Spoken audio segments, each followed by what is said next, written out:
I'm not going to lend you money for something that might not even work. My mother-in-law stood in the doorway of our rented townhouse, arms folded across her designer coat.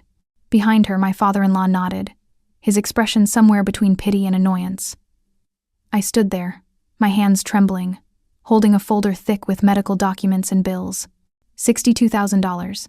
That was what the specialist said my daughter Maya's cochlear implant surgery would cost. At 4 years old, she'd been profoundly deaf since birth, and this was our window. After age 5, the outcomes dropped significantly. My name is Sarah.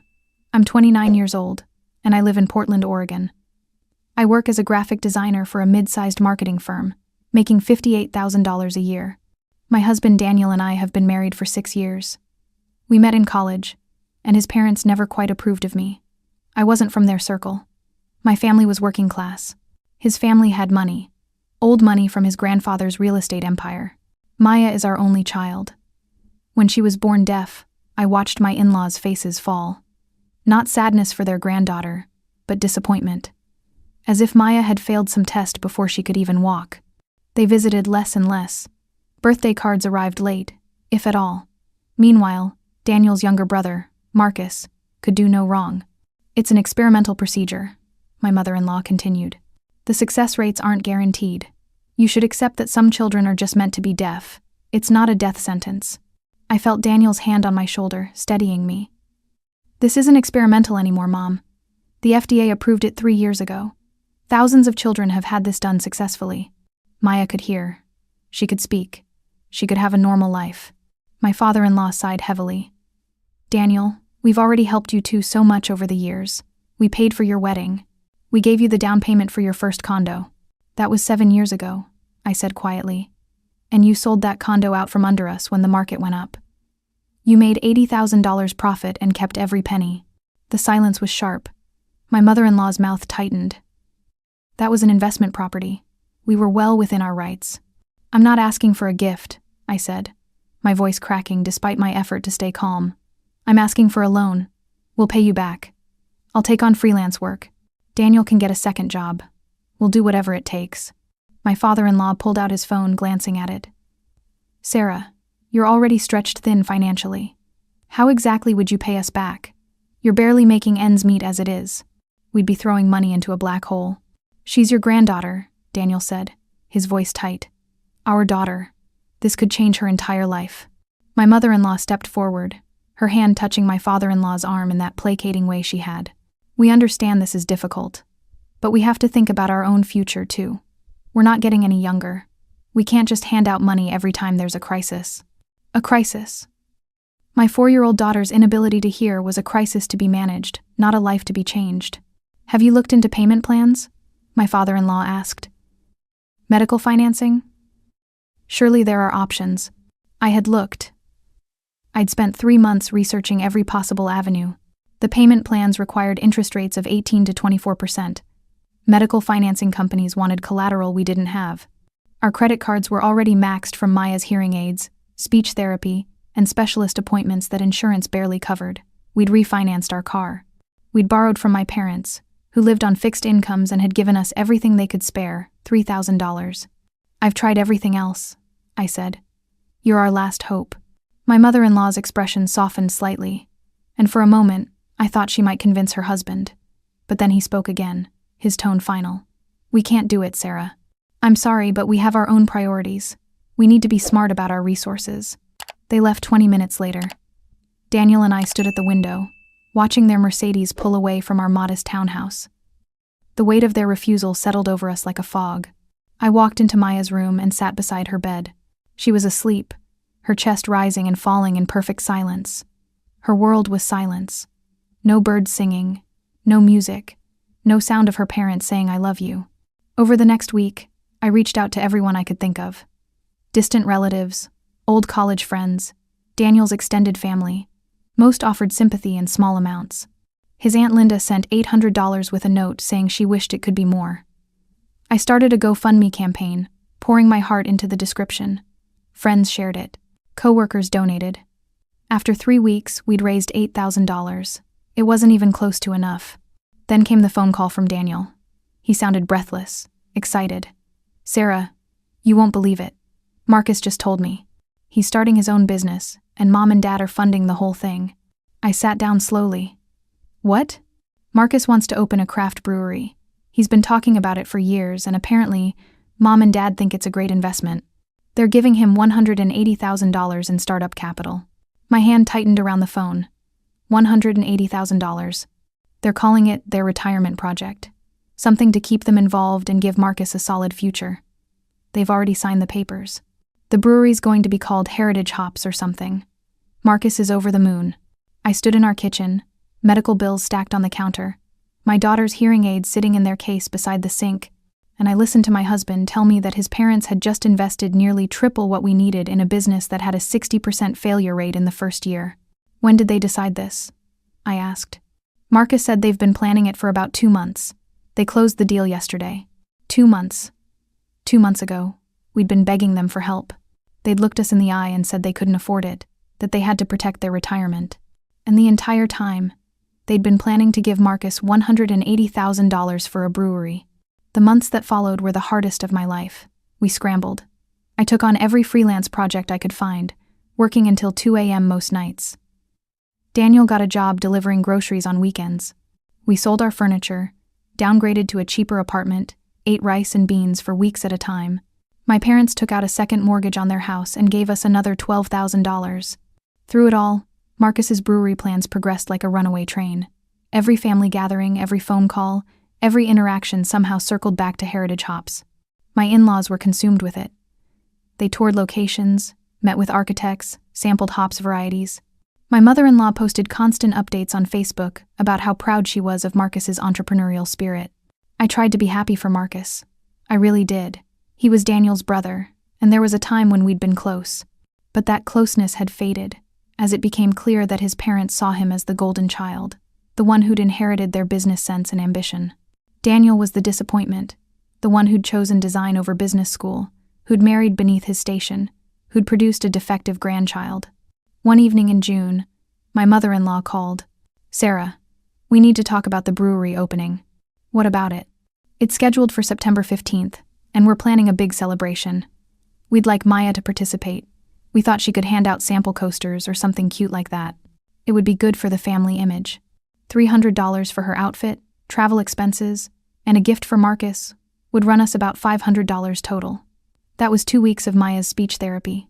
"I don't know if we can afford to come," I said carefully. There was a pause. "Sarah, this is Marcus's big moment. Surely you can prioritize family." Family. The word tasted bitter. We're prioritizing Maya's therapy. Her speech is improving, and we can't afford to miss sessions. "You're always talking about Maya's therapy." My mother-in-law's voice took on an edge. "I understand she has challenges, but life goes on for the rest of us. This is Marcus's dream coming true. Can't you be supportive?" I closed my eyes. We've been supportive. We sent a gift. We congratulated him. But asking us to spend $500 we don't have. It's not about the money, Sarah. It's about showing up. It's about being there for family when it matters. After we hung up, I sat in the dark of our small apartment. Maya was at speech therapy with Daniel. I looked at our bank account. $247. That was all we had until my next paycheck in 5 days. Half of that was earmarked for Maya's hearing aid batteries. The GoFundMe had stalled at $14,000. We were nowhere close to the surgery cost. By August, we'd made an impossible decision. We'd push the surgery back another year, gambling that Maya's window wouldn't close completely. The specialist was hesitant but agreed to keep monitoring her. Every day that passed felt like we were stealing opportunities from our daughter's future. Meanwhile, Heritage Hops was thriving in its pre-launch phase. My in-laws had spared no expense. The space was 3,000 square feet in a trendy neighborhood. The equipment was top-of-the-line German imports. They'd hired a professional marketing firm, a celebrity chef for the restaurant menu, and an Instagram influencer to build buzz. My mother-in-law posted photos constantly. The copper tanks, the Edison bulb lighting, the reclaimed wood tables. I learned later that the total cost had grown to $220,000.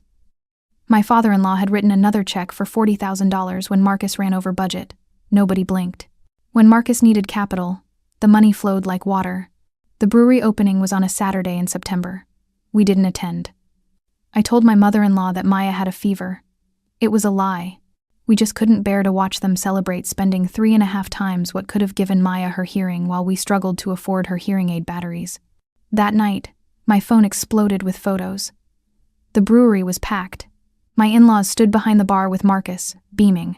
The caption read, "So proud of our son's incredible achievement. Family legacy continues." In the comments, someone wrote, "Your first grandchild's business venture? Congratulations." My mother-in-law replied, "Yes, so grateful to see him succeed." Not a mention of Maya. Not an acknowledgement that another grandchild existed. My daughter had been erased from the family narrative. I took a screenshot and saved it. For the next 2 years, I became someone I didn't recognize. The grief of watching Maya struggle in a silent world, knowing we'd had a chance to change it and been denied, hardened something inside me. I stopped attending family gatherings. Stopped returning my mother-in-law's calls. Daniel tried to maintain bridges, but even he grew tired of hearing about the brewery while our daughter pressed her hands against the TV screen, trying to understand why the people were moving their mouths. But I also built. I threw myself into my work, got promoted to senior designer, then creative director. My salary jumped to $87,000.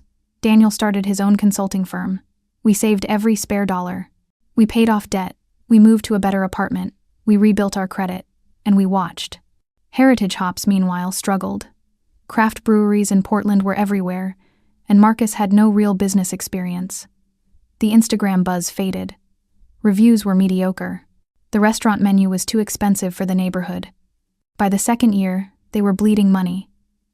My father-in-law wrote another check, $35,000 to keep them afloat. Then another, $28,000 for a remodel. The family legacy was becoming a money pit. 3 years after they'd refused to help Maya, I got a call from Daniel's Aunt Linda. "Sarah, I thought you should know.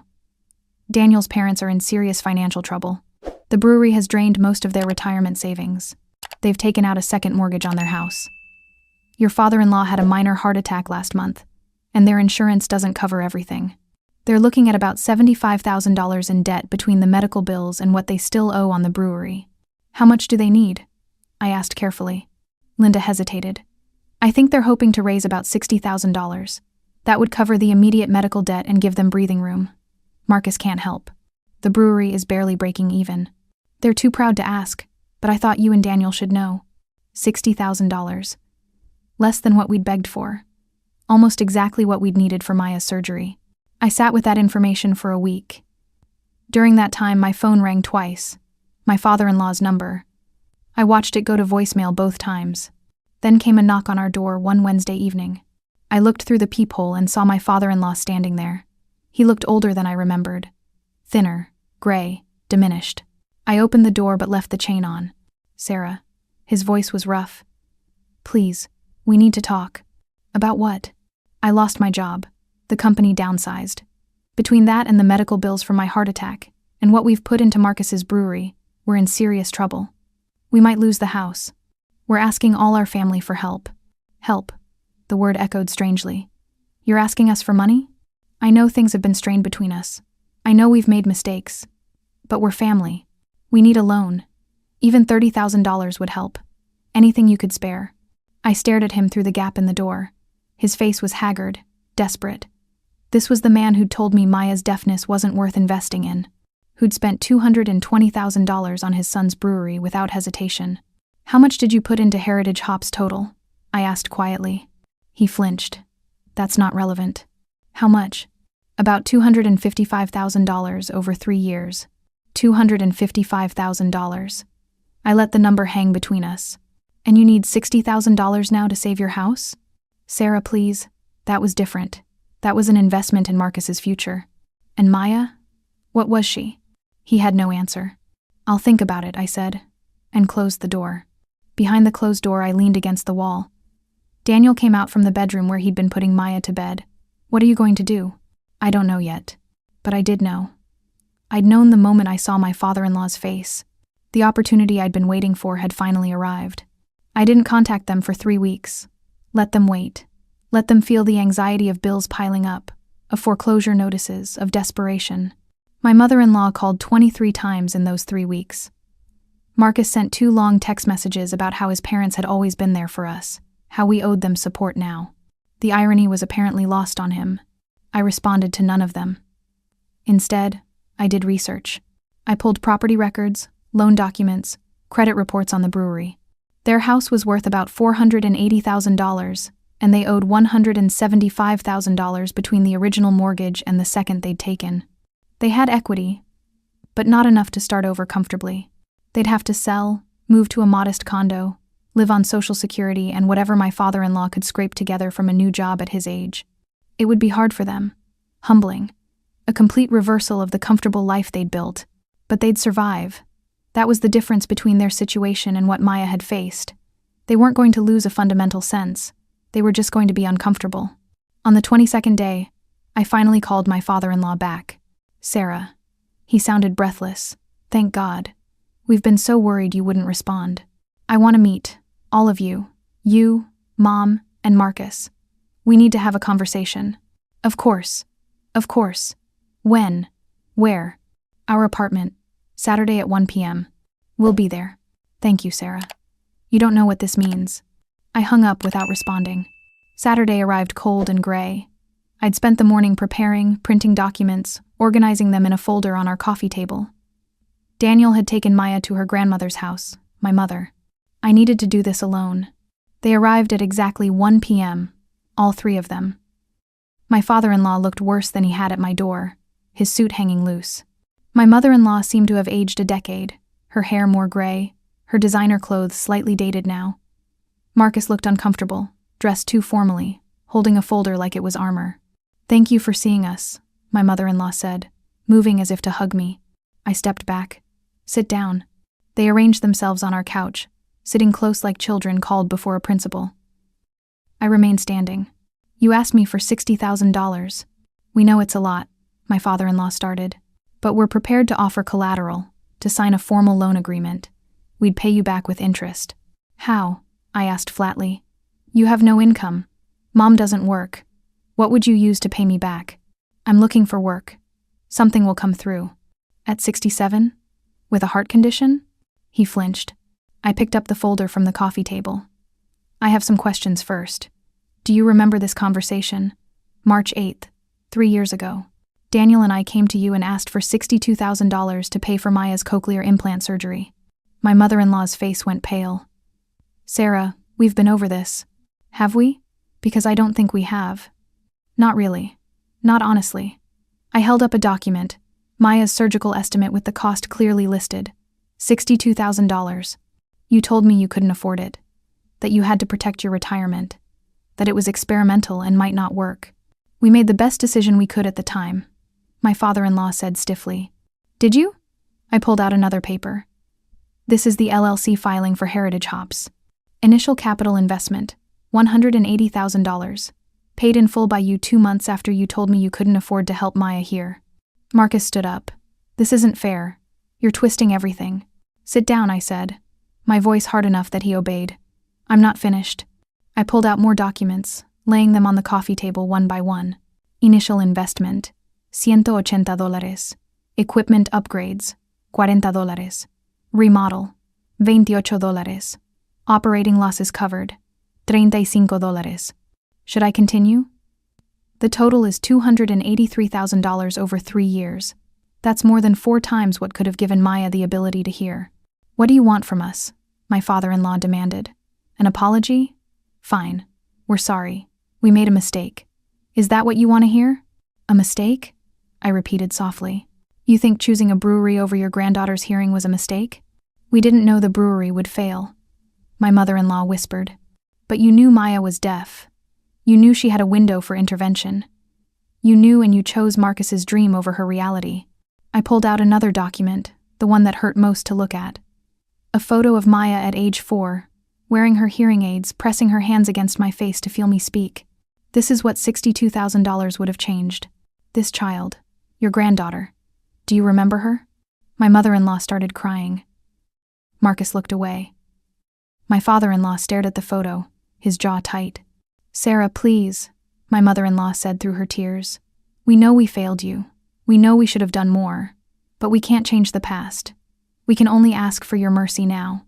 Mercy. I placed the photo back in the folder carefully. That's interesting.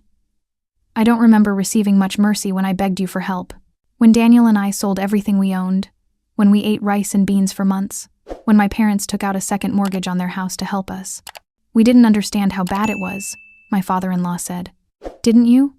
I told you multiple times. I showed you the medical reports. I explained that early intervention was critical. What part of that was unclear? Silence. But you understood perfectly well how important Marcus's brewery was. You understood that the equipment had to be German, that the space had to be 3,000 square feet, that your son deserved the best money could buy. I sat down across from them. Here's what I've learned in the past 3 years. You didn't help Maya because you didn't want to. It wasn't about the money. You had the money. You proved that. It was about choice. You chose what mattered to you. That's not true, Marcus protested. They were trying to help me build a future. Were they? Because the brewery is failing. You're barely breaking even. Was that worth Maya growing up unable to hear her own mother's voice? He had no answer. My father-in-law leaned forward. Sarah, I understand you're angry. You have every right to be. But are you really going to punish us now when we need you most? Are you going to be as cruel as you think we were? Cruel, I said. Is it cruel to make choices based on what matters to you? Is it cruel to decide that your resources should go toward your own priorities rather than someone else's crisis? Because that's what you taught me. That's the lesson you gave me when Maya needed help. So you won't help us? My mother-in-law asked flatly. I didn't say that. I picked up the folder and pulled out a check I'd prepared. I'm willing to give you $65,000. Hope bloomed on their faces, desperate and immediate. However, I continued, there are conditions. Anything, my father-in-law said quickly. Payment plans, interest, collateral, whatever you want. It's not about payment. I set the check on the table. It was made out for $65,000, dated today. The first condition is that you acknowledge, here and now, that you chose Marcus's brewery over Maya's hearing. That you had the money and refused to help. I want to hear you say it. They stared at me. Marcus looked at his parents. You don't have to do this. She's trying to humiliate you. Yes, I agreed. I am. Just like you humiliated me when I begged for help. When I stood in your kitchen with medical bills and you told me to accept that Maya was meant to be deaf. When you posted on Facebook about Marcus's achievement and erased Maya from existence. So yes, I want you to say it out loud. That you made a choice, and Maya lost her chance at early intervention because of it. My mother-in-law was crying harder now. My father-in-law's face was red. But they needed that check. They needed it desperately. We chose the brewery, my father-in-law finally said, his voice barely audible. We had the money, and we chose to invest in Marcus's business instead of Maya's surgery. And? I prompted. And she missed her optimal window because we didn't help. Mom? I looked at my mother-in-law. We should have helped you, she whispered. We should have prioritized our granddaughter. We were wrong. I turned to Marcus. And you? What's your role in this? I didn't know they'd refuse to help Maya, he said quickly. I didn't know you'd even asked. Didn't you? You never wondered why your sister-in-law stopped coming to family dinners, why Daniel was delivering groceries on weekends while you were sampling hops varieties. You never thought to ask where we were when you had your grand opening? He had no answer. Here's the second condition, I continued. You take this money. You save your house. And you establish a trust fund for Maya's continued care and education. $15,000. Separate from this check. I'll monitor it. It's non-negotiable. That's $80,000 total, my father-in-law said. Yes. Still less than half of what you put into the brewery. Do you want the deal or not? They looked at each other, that silent conversation happening in glances. We accept, my father-in-law said. There's one more thing. I pulled out another document. This is a written acknowledgement of everything you just said. You'll sign it. And I'll be sharing it with Aunt Linda and anyone else who asks why we weren't at family gatherings for 3 years. The truth comes out. You can't, my mother-in-law said. That will ruin our reputation. You ruined mine when you told people I was being unreasonable about Maya's therapy. Fair is fair. They signed. All 3 of them. My father-in-law's hand shook. My mother-in-law could barely hold the pen. Marcus signed with angry, sharp strokes. I collected the documents and handed them the check. You can go now. Sarah, my father-in-law started. The conditions included minimal contact going forward. Please respect that. They left in silence. After they were gone, I sat in the quiet apartment. The check I'd given them had been transferred from our savings that morning, money Daniel and I had rebuilt over 3 years. Our account now showed $18,000 remaining. But we weren't done. That evening, I opened my email and composed a message to Aunt Linda, copying extended family members, close friends, and some of Daniel's colleagues who'd known about our struggle. The email included a complete timeline. Every request for help, every refusal, every dollar spent on heritage hops, the photo of Maya at 4, screenshots of my mother-in-law's Facebook posts erasing Maya's existence, the signed acknowledgement from that afternoon. I hit send. By Monday morning, my phone was exploding. Aunt Linda called, crying. She'd had no idea the full extent. Daniel's cousins reached out, horrified. Even some of my in-laws' friends contacted me privately, saying they'd never known. The truth spread. Heritage Hops suddenly had protesters outside, people who'd read the story and were disgusted. My in-laws' church group quietly distanced themselves. The country club membership came up for renewal and was declined. 3 months later, Heritage Hops closed permanently.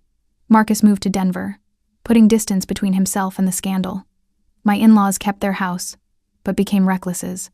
They'd saved their physical home but lost their social one. Daniel and I used the remaining energy to focus on Maya. At age 7, she'd missed the optimal window for cochlear implants, but we got her the best hearing aids technology could offer. We enrolled her in an amazing school for deaf and hard-of-hearing children. We learned ASL as a family. We built her a life where her deafness wasn't a limitation but a difference. She's 9 now, thriving, beautiful, signing with her hands like poetry. She doesn't remember her grandparents much. When she asks about them, I tell her the truth in age-appropriate terms. Sometimes people make choices that hurt the people they're supposed to love, and sometimes the consequence is losing those people forever. Some might say I was cruel. That real forgiveness means letting go. But those people never watched their child struggle in silence while money flowed like water to someone else's dream. They never had to choose between electricity and therapy. They never had to explain to a 4-year-old why she couldn't have the surgery that would let her hear mommy say I love you out loud. I gave my in-laws what they'd asked for, on my terms. I kept their house from foreclosure. I even made sure they had something for their future. But I also made sure everyone knew the truth. Because consequences matter, because choices have weight, because silence can be broken, even years later.